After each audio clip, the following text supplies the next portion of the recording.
चलो चलिए बच्चों, एक और सेट देखते हैं।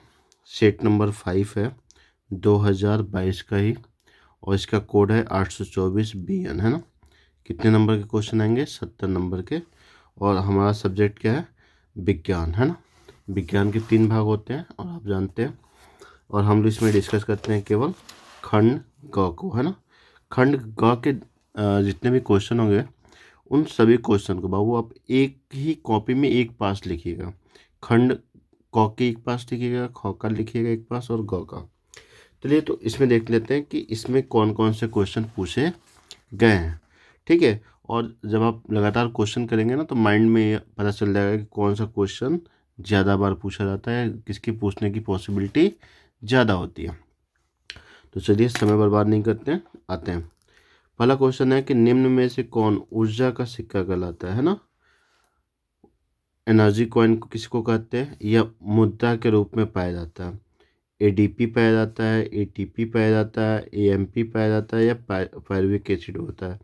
तो अगर हम देखें, एडीपी पाया जाता है कि एटीपी पाया जाता है कि एएमपी पाया जाता है कि पायरुविक एसिड पाया जाता है। तो इसका आंसर हो जाएगा क्या? Question second.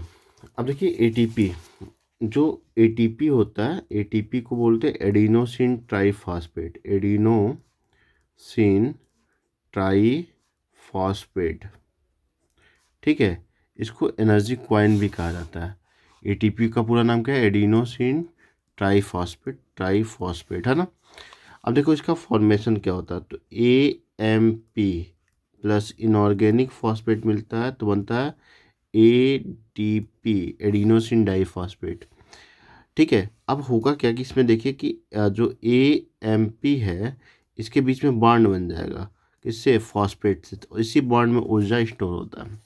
ऐसे एडीपी से एक और इनऑर्गेनिक फॉस्फेट मिलेगा तो ये बनता है एटीपी, एडिनोसिन ट्राईफॉस्फेट। यानी कि 3 बॉन्ड बन जाएगा, यानी कि एडीपी के बीच में और इनऑर्गेनिक फॉस्फेट के बीच में बॉन्ड बन जाएगा। तो इसी बॉन्ड के बीच में ऊर्जा क्या होती है? स्टोर होती है। ठीक है। तो ऊर्जा कॉइन किसको बोलते हैं? एटीपी को बोलते हैं ना।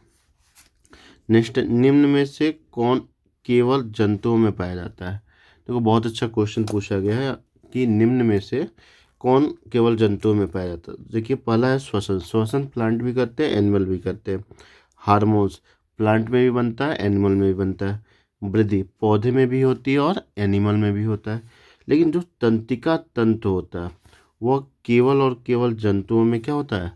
पाया जाता है। जैसे नर्वस सिस्टम का काम क्या होता है, तंत्रिकाओं का काम क्या होता है कि शरीर की किसी भी सूचना को ब्रेन तक पहुंचाना। ठीक है। अगर हम यहाँ पे दिखाएं तो यहाँ पे देखिए, अगर मान लीजिए यहाँ पे कोई व्यक्ति है, ऐसे मान लेते हैं ना, ये कोई व्यक्ति है। तो अगर इसका हाथ यहाँ पे जल जाता है ना, यहाँ पे हाथ मान लीजिए किसी कारण जल गया, ठीक है। तो इस जले हुए हाथ की सूचना जो होती है तंत्रिकाएं कहाँ पहुँचाती है? ब्रेन को पहुँचाती है। तभी इंसान को पता चलता है कि हाथ जला है, उसको पेन, दर्द, जलन इत्यादि महसूस होती है। तो यह जो काम है ये किसका है? तंत्रिका का है। ठीक है। नेक्स्ट है, मेंडल ने अपना प्रयोग निम्न में से किस पौधे पे किया था? तो भाई मटर पे किया था। मेंडल ने आनुवंशिकता का प्रयोग आप जानते हैं किस पे किया? मटर के पौधे पे किया। नेक्स्ट है, निम्नलिखित में से कौन सी एक परत परावैंगनिक किरणों को पृथ्वी पे आने से रोकती है? कौन रोकता है भाई? ओजोन परत। अभी तो हम लोग पढ़े ना, इसके पिछले वाले वीडियो में हमने आपको ओजोन परत के बारे में पढ़ाया है। तो ओजोन परत क्या करती है कि किसी भी सूर्य की परावैंगनिक किरणों को पृथ्वी पे आने से रोकती है, जिससे कैंसर वगैरह नहीं होते। अच्छा चलिए, एक और क्वेश्चन आ गया और इसको भी हम लोग पिछले वीडियो में पढ़ चुके हैं। खाद्य श्रृंखला, खाद्य श्रृंखला, ठीक है। इसको हम बोलते हैं फूड चैन। देखो ये बार बार रिपीट कर रहा है तो थोड़ा सा इस क्वेश्चन को आप लोग देख लीजिएगा कि हम लोग फूड चैन किसे कहेंगे। देखिए जब पृथ्वी पे पाए जाने वाले जो जीवित घटक होते हैं, ठीक है, जो जीवित घटक है कौन है? पौधा है, जंतु हैं और सूक्ष्म जीव हैं। ठीक है, इनको हम जब भोज और भक्षण के रूप में, भोज एवं भक्षक के रूप में व्यवस्थित करते हैं तो फॉर्मेशन होता है किसका, खाद्य श्रृंखला का। जैसे इसमें खाद्य श्रृंखला में सबसे पहले आता है उत्पादक, यानी कि जो भोजन का निर्माण करता है। उत्पादक से भोजन किसको प्राप्त होता है, उपभोक्ता को, यानी कि जो भोजन उत्पादक से प्राप्त करेगा उसको क्या बोलते हैं, उपभोक्ता। और जब उपभोक्ता की मृत्यु हो जाती है तो ये इसकी बॉडी तोड़ने का काम करता है, अपघटन करता। ठीक है, तो ये इसमें उत्पादक के रूप में सभी पौधे आ जाते हैं, उपभोक्ता के रूप में जंतु आ जाता है या सूक्ष्म जीव आते हैं, और अपघटनकर्ता के रूप में सूक्ष्म जीव आ जाता है। जैसे फॉर एग्जांपल, जैसे मान लीजिए जो घास है ना, घास कौन खाता है, बकरी। ठीक है, तो बकरी क्या हो गई, उपभोक्ता हो गई, घास क्या हो गया, उत्पादक हो गया। ठीक है, यानी कि घास जो होता है प्रकाश संश्लेषण की क्रिया के द्वारा भोजन बनाता है, और भोजन बना के इसने स्टोर किया। अब इस भोजन ये भोजन बनाने वाले को हम क्या बोलते हैं, उत्पादक बोलते हैं। अब इस भोजन को कौन कर लिया, बकरी, यानी कि बकरी ने भोजन किससे प्राप्त किया, घास से, तो ये हो जाएगा उपभोक्ता। कौन उपभोक्ता होगा, प्राइमरी उपभोक्ता हो जाएगा। बकरी को मान लीजिए शेर खा गया, तो शेर क्या हो जाएगा, सेकेंडरी उपभोक्ता हो गया। और शेर की डेथ हुई तो इसको जीवाणु और कवक नष्ट करते हैं, कवक नष्ट करते हैं, तो ये अपघटन कर्ता हो गया ना। तो ये हो गया, तो ये बहुत इंपॉर्टेंट क्वेश्चन है, आप लोग देख लीजिएगा। एक और यहाँ पे क्वेश्चन है, 2 नंबर में भी ये क्वेश्चन पूछा जाता है। जनन स्वास्थ्य पर एक टिप्पणी लिखिए। किस स्वास्थ्य पे, जनन स्वास्थ्य पर एक टिप्पणी लिखिए। तो इसको भी हम लोग थोड़ा सा देख लेते हैं कि भाई जनन स्वास्थ्य किसे कहते हैं, जनन स्वास्थ्य किसे कहते हैं, रिप्रोडक्टिव हेल्थ किसे कहते हैं, रिप्रोडक्टिव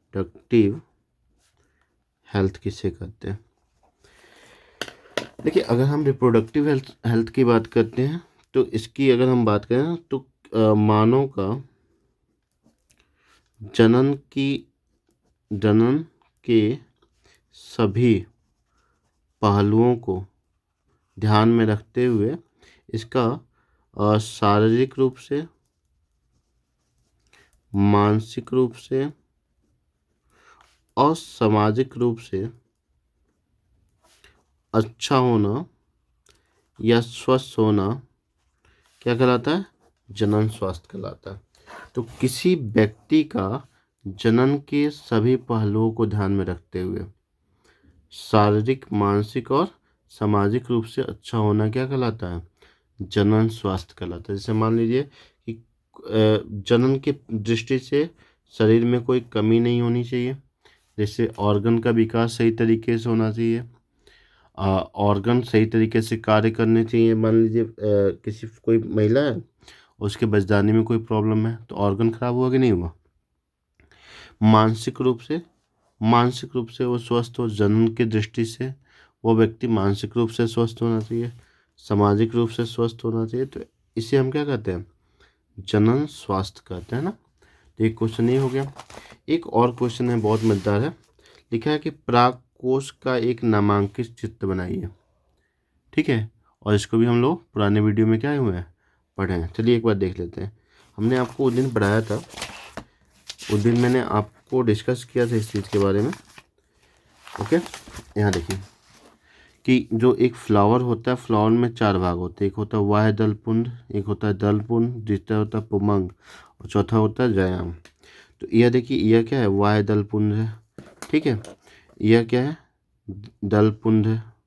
ठीक है, और यह जो रचना दिख रही है क्या है, पुमंग है। ठीक है, अब पुमंग में हमने कहा था 2 चीज़ें होती हैं, एक तो होता है तंतु, और ऊपर का हिस्सा जो ये वाला होता है इसको हम बोलते हैं परागकोश, है ना। तो कह रहे हैं इस परागकोश का एक चित्र बनाइए। तो चलिए हम परागकोश का बनाते हैं।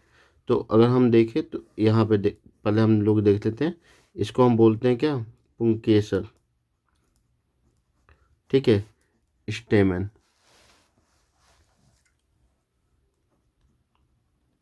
स्टेमन में 2 भाग होते हैं, एक होता है फिलामेंट और एक होता है एंथर। ठीक है, अब यह एंथर को ही हम लोग बोलते हैं पराग कोश, है ना। अगर हम इसका सेक्शन यहाँ बीच से यहाँ से सेक्शन काटे तो ये हमें कुछ इस प्रकार का दिखाई देता है।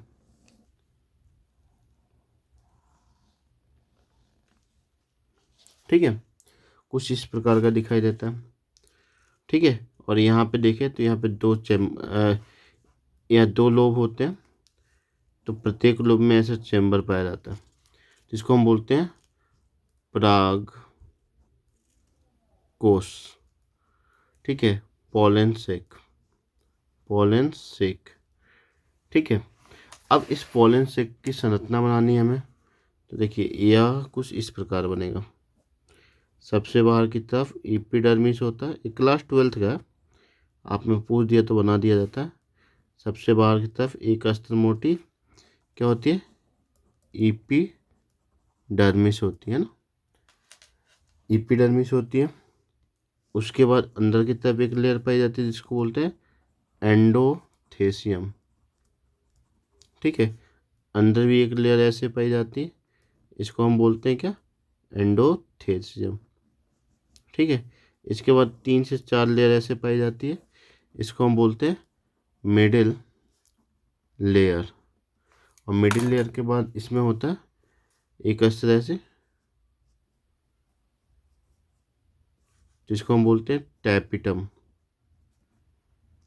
और टैपिटम के